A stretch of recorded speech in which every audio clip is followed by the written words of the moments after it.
Haiti has had big earthquakes before, but not in our lifetime, so we forgot about the collective mind of Haitians.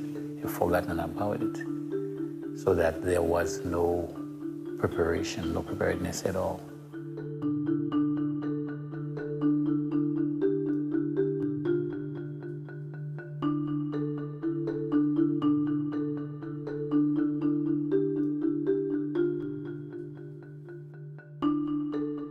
When you first arrive in Port-au-Prince and you look around and you see the absolute devastation, I remember getting my camera out and taking pictures of just flattened buildings everywhere, because the enormity of the destruction you don't believe until you're actually there and you see how a 4-storey house is now 1 story.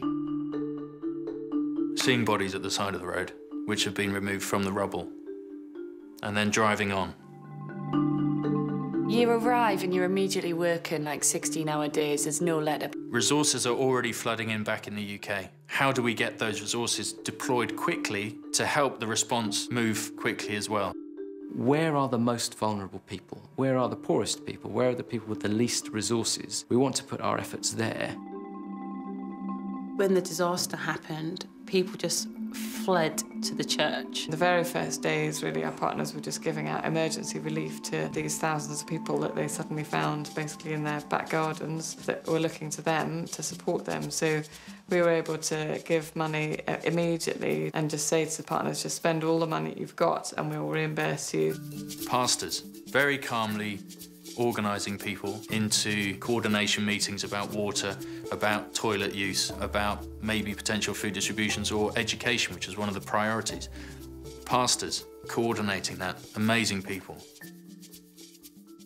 One of the people I met when I was in Haiti is called Emanuela, and in the earthquake she lost her husband and her twin girls and her house and everything. She was getting them ready for school and she went down to the lower floor of her house to prepare their school bags.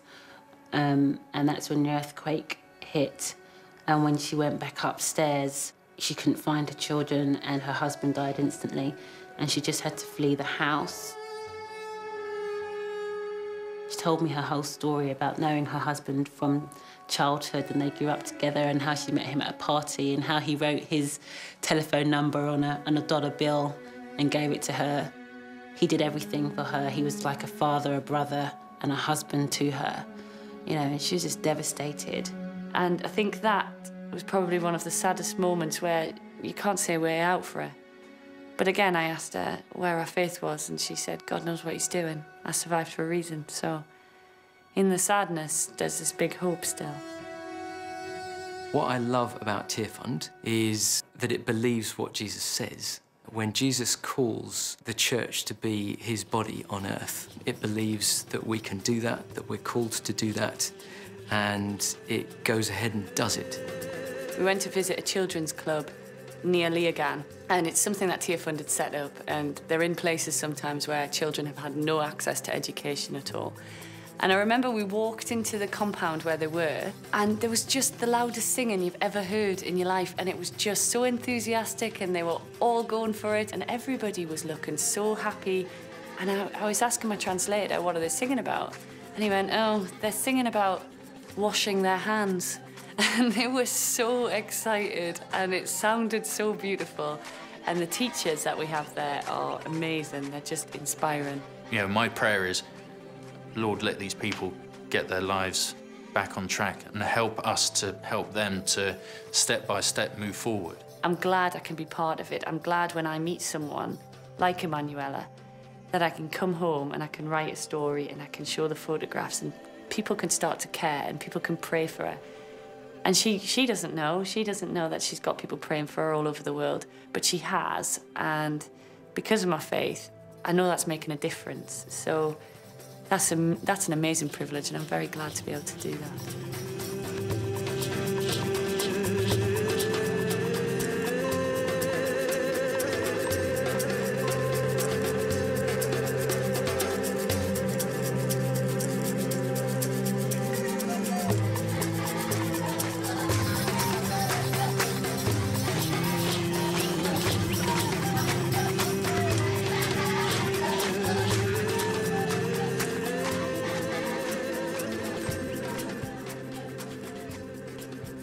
everyone who's listening is watching me, to thank everyone who has contributed to help my people, my country, in this very, very difficult time after the earthquake.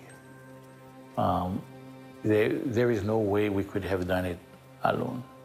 We couldn't make it alone. It would have been so painful, so difficult, and we would have had so many more deaths if there was not a quick response by Tearfund and many other organizations that came and assisted very quickly in the way we were assisted. So I would like to say thank you with all my heart to everyone who has contributed to this rescue of Haiti.